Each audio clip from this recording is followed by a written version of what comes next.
உங்களோடு தான் நான் பேசுவேன். 2 மாசத்துக்கு முன்னால என்னுடைய பெண்ணுக்கு திருமணம் ஆச்சு. சரி பட் திருமணம் வந்து நிச்சயம் பண்ணிட்டு நடுவுல கேப் 2 மாசம் இருந்துச்சு. சரி அப்ப அந்த 2 மாசம் கேப்ல வந்து அவங்க போன்ல பேசி கொஞ்சம் பழகிட்டாங்க. சரி வேற தப்பா போன்ல பேசுறதோட சரி. ம் பட் அதுல வந்து ஏதோ டிஃப்ரெண்டா ஒப்பீனியன் வந்திருக்குமா என்னமே தெரியல. சரி பட் ஆஃப்டர் மேரேஜ் வந்து இந்த பையன் வந்து எங்க ஃபேமிலியோட, அதாவது நானும் என் மிஸ்ஸஸ் என் பையன் அவங்க எங்கிட்ட வந்து அட்டாச்மெண்ட் இல்லை. ஓன்லி அவங்க ஃபேமிலி வரைக்கும் அந்த பையன் அந்த மாதிரி இருந்தாரு. சரி இதுல என்னன்னா அவங்க ஃபேமிலி வந்து ஒருத்தர் வந்து ஒரு அதான் மூணாவது ஆள் வந்து அந்த ஃபேமிலியை டார்ஜ் பண்ணிருக்காங்க. இல்லை இப்போ வந்து நீங்க சொல்றது வந்து உங்க ஃப்ரெண்டு தானே என்னுடைய பொண்ணு. உங்களுடைய பொண்ணுக்கு வந்து ஒரு பையனை வந்து நிச்சயம் பண்ணியிருந்தீங்க. அவங்க கிட்ட கட்டி கொடுத்துருக்கோம். எங்க பொண்ணுக்கு 2 மாசத்துக்கு முன்னாடி மேரேஜ் ஆச்சு மேடம். சரி அந்த பொண்ணு மட்டும் தான் பேசிட்டு இப்ப. சரி அந்த பொண்ணு வந்து திருமணத்துக்கு முன்னாடி மாப்பிள்ளையோட பேசிட்டு இருந்துச்சு, நெருக்கம் ஆயிடுச்சு. அதுக்கப்புறம் வந்து உங்க பொண்ணு மேடம் பேசிட்டு இருந்திருக்காங்க. பட் அதையும் நான் அலோவ் பண்ணல. பட் எல்லாம் என்ன சொல்றாங்க, இப்ப எல்லாம் சர்வசாதாரணம் இதெல்லாம் நினைக்காதங்கன்னாங்க. சரி சரி அதனால சரி போன்ல தானே பேசுறாங்க என்ன இருப்போன்னு நினைச்சேன்.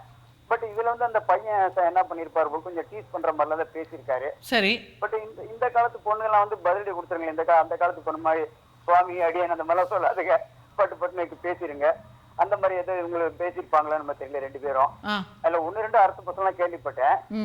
பட் அதை நான் ஒன்றும் கேட்டுக்கல. சரி அவங்க எப்படியே அட்ஜஸ்ட் பண்ணி போடணும். அது என்னன்னா இப்ப 2 மாசம் ஆனதுக்கு அப்புறம் என்னாச்சுன்னா அவங்க ஃபேமிலியில வந்து மூணாவது பர்சன் அவங்க ரிலேட்டிவ் தான். அவங்க வந்து டார்ஜ் பண்ணிட்டாங்க, இப்படி நடக்கணும் அப்படி நடக்கணும். அது இந்த பொண்ணால டாலரேட் பண்ண முடியல. என்ன போச்சுன்னா ஹஸ்பண்ட் ஒய்ஃபுக்குள்ள டிஃபரெண்ட் ஒப்பீனியன் வந்திருக்கு. பட் இந்த நிமிஷம் நல்ல மரியாதை தான் நடக்குது. இவ்வளவு பிரச்சனை வந்துமே இத்தனைக்கு மாமியாரும் மாமனாரும் வந்து இந்த பையன் சப்போர்ட் பண்றாங்க, எங்க பொண்ணு சப்போர்ட் பண்ணல. என்ன சொல்ல போனா எங்களே இன்சல்ட் பண்றாங்க. அந்த இன்சல்ட் பண்றதையும் எங்க பொண்ணு எடுத்து சொன்னா அந்த பையன் வந்து கண்டுக்கிறது இல்லை. அதை அவங்க தெரியாம சொல்லிட்டாங்க, விட்டுரு. இது இப்படியே ஒண்ணுன்னா இந்த பொண்ணுக்கு வந்து அத மனசுக்குள்ளே வச்சிருந்தீங்கன்னா 2 பேத்துக்கு அந்த ரிலேஷன்ஷிப்பே நடக்கல. கிட்டத்தட்ட 2 months மேல ஆயிடுச்சு.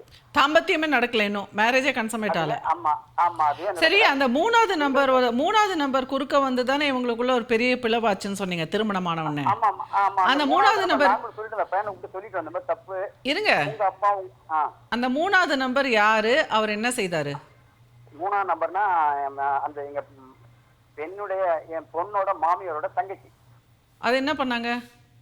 அவங்க என்ன பண்ணாங்கன்னா இங்க வந்துட்டு நாங்க சொல்றதுதான் கேட்கணும், நான் தான் சின்ன மாமியாரு, நான் சொல்றதா நீ கேட்கணும் அப்படின்னு சொல்லி எங்க பொண்ணை டார்ஜ் பண்றாங்க. அது வந்து எங்க பொண்ணோட மாமியாரை ஆமோதிக்கிறாங்க. ஆமாமா அவங்கதான் சின்ன மாமியார். இத்தனைக்கும் என் மாமனார் கூட பண்ணவங்க 4 பேர் இருக்காங்க. அவங்க எல்லாம் யாருமே தலையிறது இல்லை, அவங்க டீசென்டா இருக்காங்க.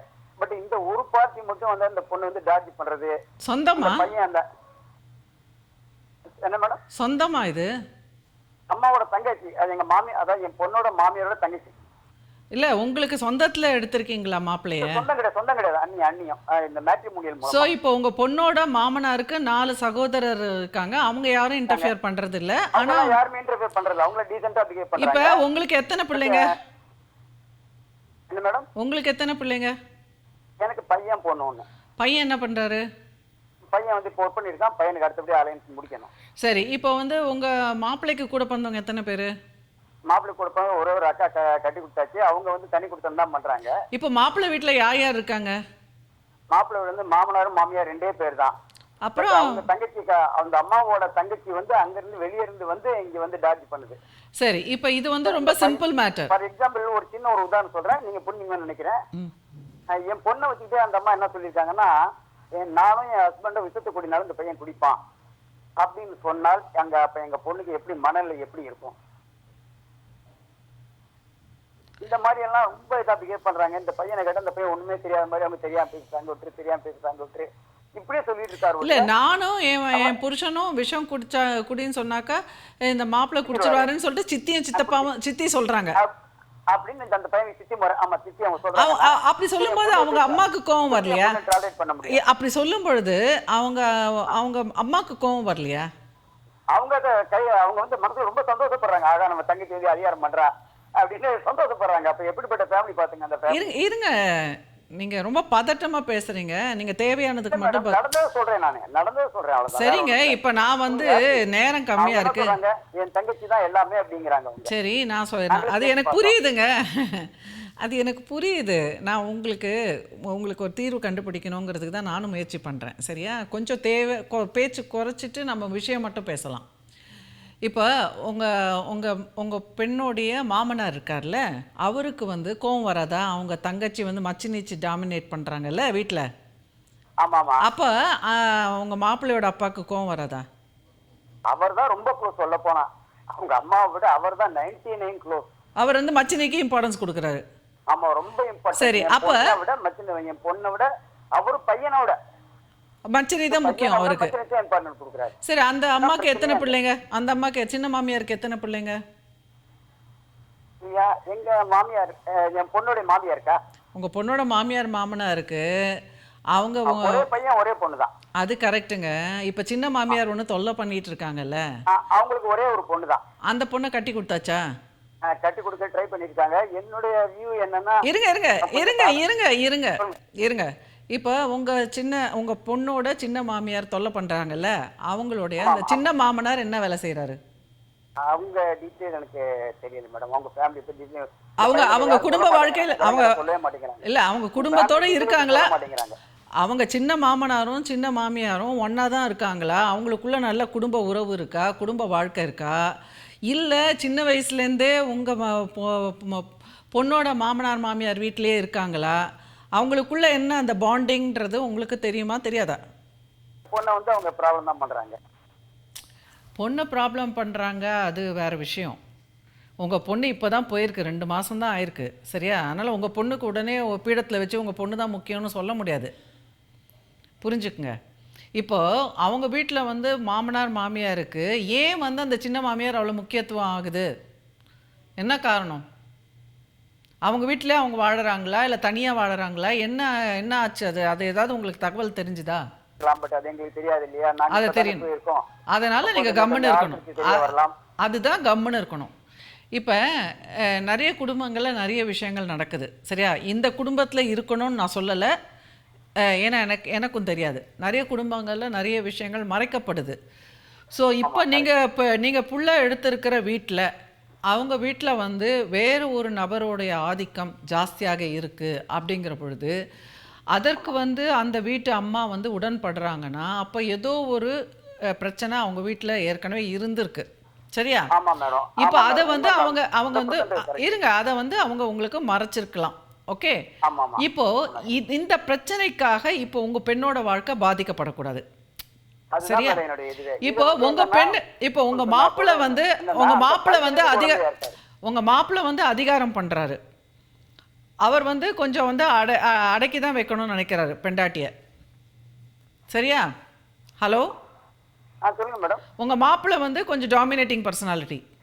ஆமாமா, டாமினேட்டிங். எங்க பொண்ணு டாமினேட் தான் பண்றாங்க. ஆமா, இப்போ இதுக்கு வந்து உங்க பொண்ணு உடன்பட்டு போனாக்கா அவளுக்கு எந்த பிரச்சனையும் இருக்காது திருமண வாழ்க்கையில. ஆமா மேடம். இப்போ நீங்கெல்லாம் வந்து கான்டாக்டை கம்மி பண்ணீங்கன்னா அவங்க 2 பேருக்குள்ள கனெக்ஷன் சரியாயிடும். இப்போ அவள் வந்து உங்கள் கூட பேசி பேசி குறை சொல்லிகிட்டே இருந்தான்னா அவங்க கணவரோட வந்து அவர் கணவரை பற்றி இப்போ ஒரு பிரச்சனையுமே கிடையாது. அந்த மாப்பிள்ளை வந்து சரியாக தான் இருக்கார். அந்த மாப்பிள்ளை வந்து இப்போ வந்து மாப்பிள்ளையினால ஒரு தொல்லையுமே இல்லை. ஆனால் அந்த வீட்டில் வந்து ஒரு அம்மா உட்காந்துக்கிட்டு அதுக்கு வந்து கவனம் ரொம்ப கொடுக்குறாங்க, அது முக்கியத்துவம் பண்ணிவிட்டு அது வந்து ஆதிக்கம் பண்ணிக்கிட்டு இருக்குது. அதுதான் பிரச்சனை. இப்போ அதை வந்து அங்கே இருக்கிறவங்களே பொறுத்துக்கிறாங்க. ஆக்சுவலாக அது வந்து உங்கள் மருமகளுக்கு பிரச்சனையாகவே இருக்கக்கூடாது. ஏன்னா பிரச்சனை யாருக்கு இருக்கணும்னா அந்த மாமியாருக்கு இருக்கணும், அந்த மாமனாருக்கு இருக்கணும், அந்த மாப்பிள்ளைக்கு இருக்கணும். அப்போ அந்த 3 பேருக்குமே அது பிரச்சனையாக இல்லாமல் அந்த 3 பேருமே அந்த அம்மாவோட டாமினேஷனை அக்செப்ட் பண்ணிக்கும்போது உங்கள் மருமகளும் அக்செப்ட் பண்ணிட்டு போக வேண்டியது தானே மேடம்? என்ன மேடம் இது நீங்கள் சொல்கிறதுனால ஜீர்ணிக்க முடியல. சப்போஸ் இது குழந்தை குட்டின்னு உருவாகி இந்த பெண்ணுக்குன்னு ஒரு ஃபேமிலி உருவாகிறப்ப இந்த டாமினேஷனால முழுக்க பாதிக்கப்பட்டப்போ என்னுடைய பொண்ணு தான், அவங்க இல்லை. எந்த விதத்தில்? இந்த பையன் 20,000 உள்ள சொன்ன, இந்த பையன் 20,000 சம்பாதிக்கிறாருன்னா சப்போஸ் சேவ் பண்ண பிறக்க போற குழந்தைக்கு சேவ் பண்ணி, இப்பெல்லாம் உங்களுக்கே தெரியும் எல்கேஜியில் பிடிக்கிறப்ப 3 லட்சம் 4 லட்சம் கேட்குறாங்க. அந்த அம்மா வந்து எல்லாத்தையும் சொல்லிட்டு போனதுக்கப்புறம் நாளைக்கு இந்த பொண்ணை பிறக்க போற குழந்தைக்கு எதுவுமே இல்லாம கஷ்டப்பட போறது என் பொண்ணு தான். அவங்க 3 பேருமே கிடையாது. அவங்க லைஃப் வந்து முடிஞ்சு போயிடுச்சு. இனிமே இன்னும் கொஞ்சம் காலம் தான். என்ன சேர்த்து சொல்றேன், எனக்கு இப்போ 67 வயசு, அதே மாதிரி அவருக்கு 65 வயசு ஆகுது. ஸோ அவங்க லைஃபுக்கு ஓரளவு முடிஞ்சு போனுங்க. வாழ போகுது என் பொண்ணு தான். அப்போ இவங்களுடைய டாமினேஷனால முழுக்க பாதிக்கப்படும் என் பொண்ணு தான், ஒரே மாப்பிள்ளையோ அவங்களோ கிடையாது. சரி, அந்த அளவுக்கு பணத்தை சுரண்டுற அளவுக்கு அந்த அம்மாவுக்கு என்ன ஒரு அவசியம்? அவ்வளோ ஏழ்மையில் இருக்காங்களா, இல்லை அந்த அம்மாக்கும் இவங்க ஃபேமிலி கனெக்ஷனுக்கும் என்னங்கிறது நீங்கள் திருமணத்துக்கு முன்னாடி வந்து அந்த பெண்ணோட அவர் அதில் நாங்கள் விசாரிச்சப்போ அவங்க நிறைய பேர் சொல்ல மாட்டேன்ட்டாங்க. அவங்க குடியிருக்க வீடுகள்லாம் போய் விசாரித்தேன், பட் சரியாக யாருமே ஆன்சர் பண்ணலை. அது எங்களுக்கு முழு டீட்டெயில் தெரியாமல் தான் நாங்கள் கொடுத்தோம். ஸோ இப்போ காசெல்லாம் வந்து அந்த சின்ன மாமியார் தான் வாங்கிக்கிறாங்களா சேலரியை? ஏன் மேடம், ஈவன் மளிகை ஜாமான் கூட அவங்க அங்கேருந்து இங்கே வந்து வாங்கி போடுறாங்களே மேடம். அப்போ எப்படி மேடம், எங்கள் அதாவது புரிஞ்ச சம்பாத்தியம் ஒன்று அவங்க அம்மாட்ட கொடுக்கணும். நான் எப்படி அவங்க அம்மாட்ட தான் பெற்றதாக்கு தான் படம், அதெல்லாம் நாங்கள் அக்செப்ட் பண்ணிக்கிறோம். அடுத்தபடியாக வந்து மனைவி, என் பொண்ணுக்கு எந்த உரிமையும் இல்லைங்கிற மாதிரி கொண்டாந்துடுறாங்க. அந்த அம்மா வந்து இவங்களுக்கு வந்து ஜாமான்லாம் வாங்கி போடுதுங்கிறப்ப என்ன இருக்கு? அப்போ எங்கள் பொண்ணுக்கு அங்கே என்ன வேலை? ஒரு சர்வெண்ட் மாதிரி தானே. சார் பிரச்சனை வந்து கொஞ்சம் காம்ப்ளிகேட்டடாக இருக்குது. அதாவது வந்து இப்போ திருமணம் ஆகி 2-3 மாதம் தான் இருக்குது, எப்படியும் திருமணம் ஆயிடுச்சு. ஸோ இப்போ இதில் வந்து என்ன ஏதுன்னு புரிஞ்சிக்காமே, ஒரு அனுபவம் ஆகாமையே இதை வந்து வெளியில் பெருசு பண்ணி அந்த பெண்ணை வெளியில் கொண்டு வந்தாலும், இப்போ திருப்பி மார்க்கெட்டில் வரும்போது ஏற்கனவே திருமணமான பொண்ணுங்கிற மாதிரி தான் ஆகிடும். செகண்ட் மேரேஜுன்னு தான் கொண்டு வர முடியுமே தவிர டிவோர்ஸ் பண்ணி என்ன பண்ண முடியும் நம்ம? அது ரொம்ப டிஃபிகல்ட்டாக இருக்குது. அந்த அனுபவத்தினால நான் சொல்கிறேன். இப்போ வந்து 2வது திருமணம்ன்றது வந்து அவ்வளோ ஈஸியாலாம் எல்லாருக்கும் அமைஞ்சிடுறது கிடையாது. அதனால் வந்து இப்போதைக்கு அந்த மாதிரி பிளவு வரக்கூடாது. இந்த ரிலேஷன்ஷிப்பை ஒர்க் அவுட் பண்ணுறதுக்கு என்ன பண்ணலான்ற ரீதியில் தான் எல்லாரும் பேசணும், அந்த ரீதியில் தான் யோசிக்கணும். ஸோ அப்படி வரும்பொழுது 2 பேருமே வந்து அந்த பையனும் சரி இந்த பொண்ணும் சரி, அவங்க 2 பேருக்குள்ள ஒரு கனெக்ஷன், அந்த 2 பேருக்குள்ளே வந்து எந்த அளவுக்கு இந்த இக்கட்டான சூழ்நிலையில் அவங்க 2 பேரும் அந்யோன்யமாக இருக்கலாம் அப்படிங்கிறத தான் நம்ம வந்து சொல்லி கொடுக்கணுமே தவிர, இப்போ உடனே போய் வீட்டில் இன்சார்ஜ் எடுத்துக்கணும், இப்போ மற்றவங்கள வந்து டாமினேட் பண்ணுறவங்கள வந்து இது வந்து போர்க்களம் மாதிரி அந்த மாதிரி டாமினேட் பண்ணுறது, நீயா நானா, நீ வீட்டை விட்டு போறியா, நான் வீட்டில் இருக்கணும், இந்த மாதிரிலாம் கொண்டு வந்தோம்னா அந்த இடத்துல நம்ம சர்வைவ் பண்ண முடியாது. ஸோ அதனால் கொஞ்சம் வந்து பெற்றோர்கள் இன்வால்வ் பண்ணக்கூடாது. இந்த மாதிரி சிக்கல்லாம் வரும்போது தயவு செஞ்சு ஒரு தெரபிஸ்ட் கிட்ட கூட்டிகிட்டு போயிடுங்க, ஒரு சைக்கலாஜிக்கல் கவுன்சிலருக்கு கூட்டிகிட்டு போயிடுங்க. ஸோ அப்படி தான் ஃபோக்கஸ் பண்ணி கொண்டு வரணுமே தவிர, இல்லாட்டினா மேலே மேலே நம்ம பேசிகிட்டே இருக்க சில பேர் இருப்பாங்க ப்ராப்ளமேட்டிக் ஃபேமிலி, அதை நம்மளுக்கு தெரியாமல் நம்ம வந்து பொண்ணு எடுத்துருவோம், பொண்ணை கொடுத்துருவோம். அதுக்காக வந்து ப்ராப்ளமேட்டிக் ஃபேமிலியில் வந்து நம்ம பிள்ளை போய் வாழ்க்கப்பட்டுட்டாலே அப்படிங்கிறதுக்காக பேரண்ட்ஸ் வந்து ஓவராக ரியாக்ட் பண்ணக்கூடாது. அந்த ஃபேமிலி ப்ராப்ளமேட்டிக் ஃபேமிலியாக இருந்தாலும் அந்த சம்மந்தப்பட்ட பெண்ணும் ஆணும் வந்து நல்லபடியாக வாழ்வதற்கான வாய்ப்பு இருக்குன்னா அதை ஒர்க் அவுட் பண்ண பார்க்கணும். அந்த ஃபேமிலி மாறாது. ப்ராப்ளமேட்டிக் ஃபேமிலியாகவே தான் இருக்கும். அதில் இருக்கிற மக்கள் வந்து ப்ராப்ளமேட்டிக் பர்சன்ஸாகவே தான் இருப்பாங்க. அவங்க எல்லாம் கேங் பண்ணுவாங்க, புல்லி பண்ணுவாங்க, இதெல்லாம் நம்ம கலாச்சாரத்தில் இருக்குதான். ஆனால் இதெல்லாம் வந்து போக போக தானாக தான் சரியாகுமே தவிர, எடுத்த எடுப்பிலே வந்து இதையெல்லாம் சரி பண்ணிவிட்டு அப்போ தான் இங்கே போனோம்னா அப்போ வந்து அந்த திருமண பந்தமே இருக்காது. நம்ம முதல்ல வந்து நமக்கு ப்ராப்ளம் இல்லாத ஃபேமிலி அமைஞ்சிருந்தால் பிரச்சனை இல்லை. அப்படி இருக்கும் பொழுது நம்ம வந்து பெற்றோர்கள் வந்து புரிஞ்சுக்கணும். இந்த மேரேஜை வந்து இந்த பொண்ணுக்கு ஏற்கனவே டிஸ்ட்ரெஸ், இப்போ ஏற்கனவே ஒரு ப்ராப்ளமேட்டிக் ஃபேமிலியில் இருக்கா, ஸோ அதுவே அவளுக்கு மனவேதனையாக இருக்குது. அப்படி இருக்கும்பொழுது இன்னும் நம்ம பதட்டத்தை கொடுத்து இன்னும் பாதுகாப்பு இன்மையை கொடுத்தா அப்புறம் மேரேஜ் வந்து பிரேக்கப் ஆகிடும். அதுதான் நடக்குமே தவிர வேறு ஒன்றும் தீர்வு கிடைக்காது. ஸோ அதனால் அந்த மாதிரி மேரேஜை உடைச்சி கொண்டு வந்துடணும் பொண்ணை அப்படின்ற ஒரு தீர்மானம் இருந்ததுன்னா வெல் அண்ட் குட். ஆனால் அடுத்தது என்ன பண்ண போகிறீங்கன்றதையும் யோசிக்கணும். ஸோ அதனால் கொஞ்சம் ரொம்ப உணர்ச்சி வசப்படாதீங்க. எனக்கு புரியுது, சில நேரத்தில் வந்து இது ரொம்ப ரொம்ப கஷ்டம். இந்த மாதிரி இந்த எக்ஸ்ட்ரா ஃபேமிலி மெம்பர்ஸ் உள்ளே பூந்து நாட்டாமல் பண்ணுறதுங்கிறது பாருங்கள். அந்த சீரியலெல்லாம் வரதெல்லாம் கூட நான் பார்க்குறேன், சிலதெல்லாம் பார்ப்பேன். ஸோ ரொம்ப ட்ராமாட்டிக்காக இருக்கும். நிஜமாகவே இதை பார்த்து தான் மக்கள் கற்றுக்குறாங்களா, இல்லை மக்கள் இப்படி இருக்காங்கன்றதை பார்த்து தான் சீரியல் எடுக்கிறாங்களா அப்படிங்கிறதுலாம் கூட எனக்கு குழப்பம் ஏற்படும். ஸோ அந்த அளவுக்கு தேவையில்லாத ஒரு அத்தை, தேவையில்லாத ஒரு மாமா, ஒரு சித்தப்பா, பெரியப்பா வந்து குடும்பத்தில் அப்படி ஒரு பிளவை ஏற்படுத்துவாங்க. ஸோ இந்த மாதிரி விஷயங்கள் நடக்கும்பொழுது நம்ம சம்மந்தப்பட்ட அந்த பெண்ணையும் மாப்பிள்ளையும் தனியாக கூப்பிட்டு அவங்களுடைய பொறுப்புகள், அவங்களுடைய இது யாருக்கு ப்ரையாரிட்டி கொடுக்கணும், எப்படி அவங்க வாழ்க்கையை எடுத்துகிட்டு போகணும் அப்படிங்கிறதெல்லாம் அவங்களுக்கு வலியுறுத்தி முடிந்தவரை அவங்களுக்கு வந்து ஒரு தெரப்பி இது கொடுக்கும் பொழுது சிக்கல் தீர்ந்துடும், கண்டிப்பாக தீர்ந்துடும். ஒர்க் அவுட் பண்ணலாம் அந்த